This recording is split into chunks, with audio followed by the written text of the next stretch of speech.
Hello students, today's class for class 11 chapter का जो हम कर रहे हैं वो कर रहे हैं 3 मिसलेनियस एक्सरसाइज का question number 1। Miscellaneous exercise very important one, mix question आएंगे इसमें। आपको अभी तक आपने जो है एक्सरसाइज 11.2 में सिर्फ लाइन बेस्ड क्वेश्चन किया, 11.3 में टोटली प्लेन बेस्ड। अब जो है आपको मिसलेनियस में क्वेश्चन मिक्स मिलेंगे, लाइन प्लस प्लेन। थोड़ा सा रिकॉल कर लो, याद कर लो फॉर्मूले, एक एक क्वेश्चन हम करते जाते हैं और रिकॉल करते जाएंगे कि if two lines are perpendicular, line space में बात कर रहे हैं। अब हम कोई दो लाइंस हैं जो परपेंडिकुलर हैं, इस लाइन के जो डायरेक्शन कोसाइंस हैं वो L1 M1 N1 है और इस लाइन के जो है direction cosines L2 M2 N2 है। सो कंडीशन क्या है, L1 L2 plus M1 M2 और plus N1 N2 is equal to 0। अगर आपकी ये कंडीशन फुलफिल होती है तो इट मीन्स जो है ये दो लाइंस आपकी परपेंडिकुलर हैं। अब बात करते हैं कि अगर यहाँ पे डायरेक्शन कोसाइंस ना देके रेशोज भी अगर दे रखे हों तो भी आपका वही पर्पस सॉल्व होता है। A1 B1 C1 A2 B2 C2, suppose ये डायरेक्शन रेशो। अब इससे आप कोसाइंस निकाल सकते हो, ऑब्वियस डिवाइड बाय मैग्नीट्यूड, यानी कि सेम नंबर, सेम ये भी सेम नंबर से डिवाइड होंगे तो डिनोमिनेटर में चाहे कुछ भी आए रिजल्ट पे कोई फर्क नहीं पड़ता। इसलिए अगर हमारे पास कोसाइंस की जगह रेशोज हैं और हम इस फॉर्मूले को भी यूज कर लेते हैं, रिजल्ट पे कोई फर्क नहीं पड़ता है। तो इसी पे बेस्ड जो हमारा क्वेश्चन नंबर 1 है क्या है, show that the line joining origin to the point 211, एक लाइन है जो ओरिजिन और 211 ये दो पॉइंट्स हैं हमारे, और एक लाइन और है जो कि परपेंडिकुलर है। कौन कौन से पॉइंट से बन रही है, 3 5 -1 और 4 3 -1। ओके ना, ए बी इसको नाम दे दीजिए, इसको नाम दे दीजिए C D. Direction ratios of A B, आपको फॉर्मूला याद हो, x1 y1 z1 और x2 y2 z2। सपोज ये ए बी है तो रेशोज ए बी के होते हैं x2 minus x1, y2 minus y1 और z2 माइनस z1। ध्यान हो, तो simple this minus this, 2 minus 0 2, 1 minus 1 0, 1 minus 0 1 and 1 minus। तो AB के डायरेक्शन रेशोज भी आपके 2 1 1 आ गए। Same direction ratios of CD, obvious this minus this, 4 minus 3, 3 minus 5 और -1 माइनस माइनस बिकम 1 -2 और 1 + 1 0। ये आता है आपके डायरेक्शन रेशियोज ऑफ सी। अब हमें ये चेक करना है, चाहे इस फॉर्मूले से करो चाहे इस फॉर्मूले से करो, ठीक है। तो आपने ये A1 B1 C1 A2 B2 C2, तो 2 × 1 + 1 × -2 + 1 × 0। मैंने क्या किया, this into this, this into this, this into this. अब अगर मैं ये चेक करके देखती हूं और ये मेरा 0 आ रहा है, सो AB is perpendicular on CD। Hope so ये आपको क्लियर हो गया होगा कि कोसाइंस और रेशोज कब एक ही जैसे सिमिलर हो जाते हैं और कब हम उन्हें यूज कर सकते हैं इन दिस फॉर्मूला, ठीक है ना। क्वेश्चन नंबर 2, क्वेश्चन नंबर 2 बड़ा ही इंटरेस्टिंग क्वेश्चन है और एक्चुअली ये पॉसिबल ही सिर्फ 3D में है, 2D में तो पॉसिबल ही नहीं है। हमारे को दो लाइंस दे रखी हैं और ये कह रखा है कि they are mutually perpendicular. It means अगर इसके डायरेक्शन को साइन, सपोज ये एक लाइन है ए बी और एक ये लाइन है सी डी, ठीक है जी, एंड डी ये जो है आपका म्यूचुअली परपेंडिकुलर है, ये इनके डायरेक्शन कोसाइंस है। हमें एक ऐसी निकालनी है और लाइन और उसके डायरेक्शन कोसाइंस बताने हैं जो इन दोनों के परपेंडिकुलर। तो 2D में तो ऐसा पॉसिबल नहीं हो पाता, बट 3D में अगर आप देखो तो इस तरीके से ये पॉसिबल है। ये L1 M1 N1, ये L2 M2 N2, और ये जो है आपकी इन दोनों के परपेंडिकुलर है, और ये जो है आपकी 3D में ही पॉसिबल है। तो सपोज अगर ये दो लाइनें हैं तो ये एक लाइन आएगी, जो ये मेरा मार्कर है, ये दिखाई दे रहा है ना आपको, ये एक लाइन है जो इन दोनों के ऊपर परपेंडिकुलर है। तो कभी भी दो लाइंस के ऊपर परपेंडिकुलर लाइन निकालनी हो तो हमेशा उसका क्रॉस प्रोडक्ट निकालते हैं। तो AB क्रॉस CD, ये जो एक वेक्टर आएगा ये इन दोनों के ऊपर परपेंडिकुलर होगा। आपको ध्यान हो, IJ के फर्स्ट रो बनाते हैं हम, L1 M1 N1 दूसरी, और L2 M2 N2 तीसरी।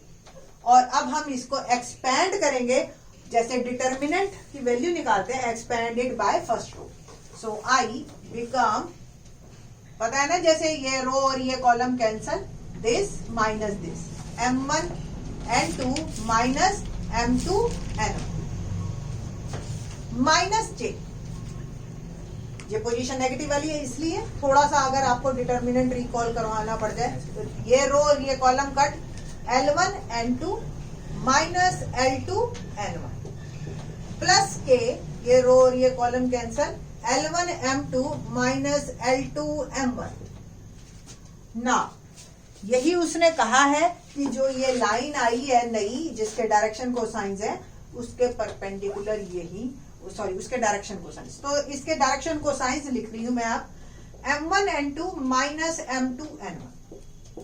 इस माइनस को मैं अंदर मर्ज कर देती हूं और ये बन गया L2 N1, ये वाला पॉजिटिव और ये L1 N2 नेगेटिव, और एक और ये L1 M2 minus L2 M1। तो ये क्वेश्चन देने का पर्पस ये नहीं है कि सिर्फ इजी है, बहुत आसान है। आपको ये बताना है कि सपोज कोई दो वेक्टर अगर दे रखे हैं तो तीसरा वेक्टर उनका क्रॉस प्रोडक्ट जो आता है और वो दोनों आपस में म्यूचुअली परपेंडिकुलर है, या कोई भी दो वेक्टर कैसे भी हो, ये ऐसे दो हो, कोई जरूरी नहीं वो आपस में परपेंडिकुलर, बट हमें एक ऐसा वेक्टर चाहिए जो इन दोनों के परपेंडिकुलर, तो हमेशा इन दोनों का क्रॉस प्रोडक्ट ऑलवेज, ये याद रखना आप, क्योंकि आने वाले क्वेश्चन में हमारे काम आएगा। 6 मार्क का क्वेश्चन बनता ही है, और 6 मार्क के क्वेश्चन में इसी तरह का क्वेश्चन आएगा कि आपको डेफिनेटली डायरेक्ट ना देके दो वेक्टर दे देंगे या दो लाइंस दे देंगे या दो प्लेन्स दे देंगे और कहेंगे जो तीसरा प्लेन या तीसरी लाइन इनके परपेंडिकुलर है।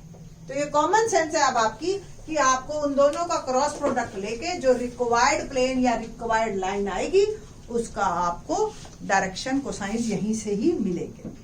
क्वेश्चन नंबर 3 देखते हैं। Find the angle between the lines whose direction ratios are A B C and B minus C, C minus A और ए माइनस। वंस अगेन, कोई भी लाइन अगर आपको थोड़ा सा रिकॉल फिर से करवा दूं, ये एक सपोज लाइन है R1 is equal to A1 plus lambda B1, और ये लाइन दूसरी A2 लैम्डा B2। तो इन दोनों के बीच में एंगल होता है cos theta B1 dot B2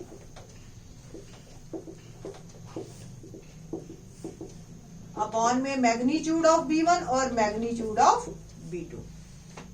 तो ये B1 B2 डायरेक्शन वेक्टर है, यहाँ पे जो डायरेक्शन रेशोज हैं वही इसका काम करेंगे। तो सबसे पहले ये जो है आपका ये B1 है और ये B2, तो angle between them cos theta, formula लिखिए जी, A into B minus C plus B into C minus A plus C into A minus B, ये डॉट प्रोडक्ट निकाला है, divide by magnitude, under root इसका magnitude A square plus B square plus C square, इसका magnitude B minus C whole square plus C minus A whole square plus A minus B whole square.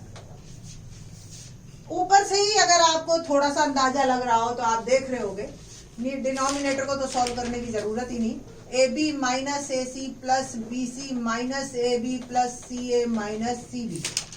देख रहे हो आप, सारी चीजें एक दूसरे को कट कर रही हैं, ए बी प्लस का माइनस प्लस प्लस माइनस, और डिनोमिनेटर कुछ भी हो,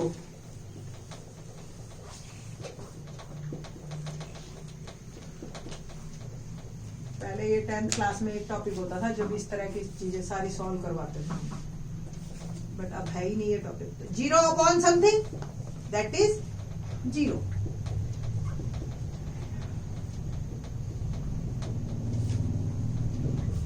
ठीक है जी। तो cos थीटा कब 0 होता है? when these two lines are perpendicular to each other। cos theta कब 0 होता है? जब theta 90 degree, cos 90 is equal to 0। ठीक है, तो angle between them is right angle. ठीक है, क्वेश्चन नंबर 4 डिस्कस करते हैं। क्या है question number 4? Find the equation of a line parallel to X axis.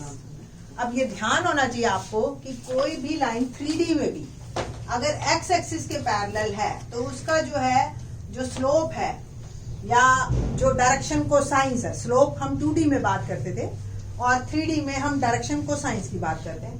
तो x तो है, y और z तो इसमें 0 0 ही दोनों चलेंगे एक्स एक्सिस पे। तो ठीक है, तो डायरेक्शन कोसाइंस आपको गिवन हो गए 1 0 0। अगर यही y एक्सिस होता तो 0 1 0, z एक्सिस होता तो 0 0 1। And passing through origin. अब फिर से रिकॉल करवाएं अगर हमें कि एक लाइन की इक्वेशन जब एक पासिंग पॉइंट दे रखा हो और एक डायरेक्शन वेक्टर दे रखा हो, तो A is passing point and B is direction vector, और x1 y1 z1 ये आपके पासिंग पॉइंट है और जो डायरेक्शन को साइन है LMN वो है 1 1 1 0 0। और कार्टेशियन फॉर्म क्या होती है? x minus x1 upon n, y minus y1 upon m और z minus z1 upon n। तो x minus 0 upon 1, y minus 0 upon 0, z minus 0 upon 0। So overall equation जो मेरी बनी वो बनी x by 1 is equal to y by 0 is equal to z बाय 0। इस zero को आप उस जीरो में कंसीडर मत कर लेना कि इन्फिनिटी बन गया। ये सिर्फ और सिर्फ सिंबल है ये शो करने के लिए कि इस तरफ जो डायरेक्शन कोसाइंस है वो हमारे 0 0 है। ठीक है, अदरवाइज इसको कैलकुलेट नहीं करना है आपने। तो ये है line of equation in space which is parallel to X axis and passing through origin. Now question number 5 let's see. क्या है question number 5? If the coordinates of point A, B, C, D, B, A is 1 2 3, B is 4 5 7,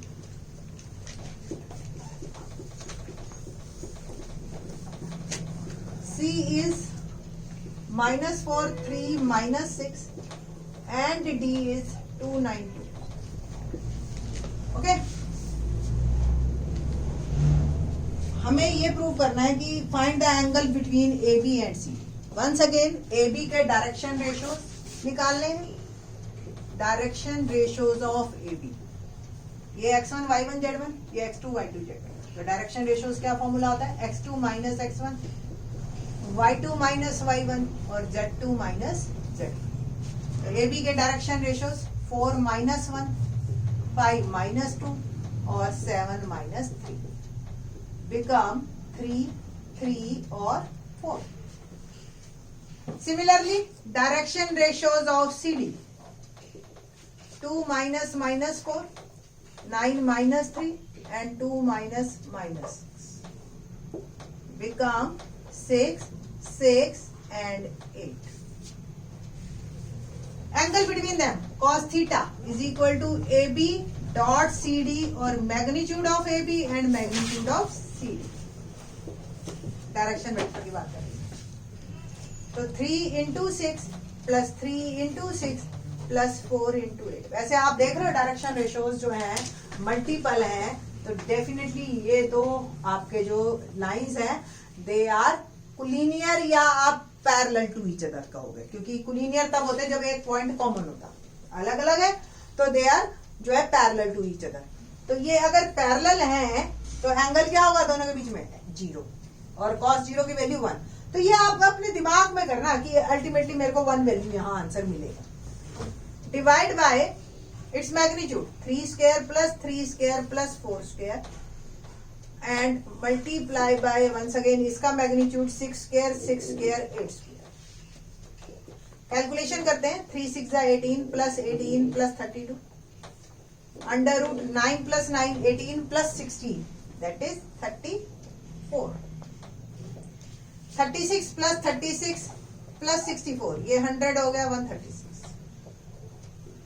18 18 36 और 36 और 32 अगर मैं calculate करूं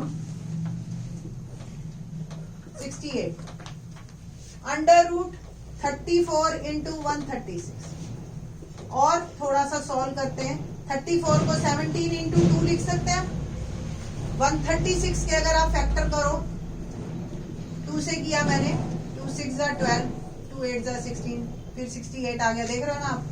फिर 2 into 2 into 34 फिर 2 17 यानी कि 3 बार 2 और 1 17 का पेयर बन गया 2 का पेयर बन गया 2 का बन गया 68 अपॉन 17 इंटू 2 इंटू 2. ठीक है. और 17 4 दा 2 2 दा देखो सब कट गए. अल्टीमेटली cos थीटा की वैल्यू आ गई मेरी 1. So the theta is 0 degree. Lines are parallel. AB parallel CD and so. So these are the question based on the lines and based on their angles. Just recall करवाने के लिए था. आगे के क्वेश्चन हमारे इससे थोड़ा सा लेवल टफ आएगा in the next.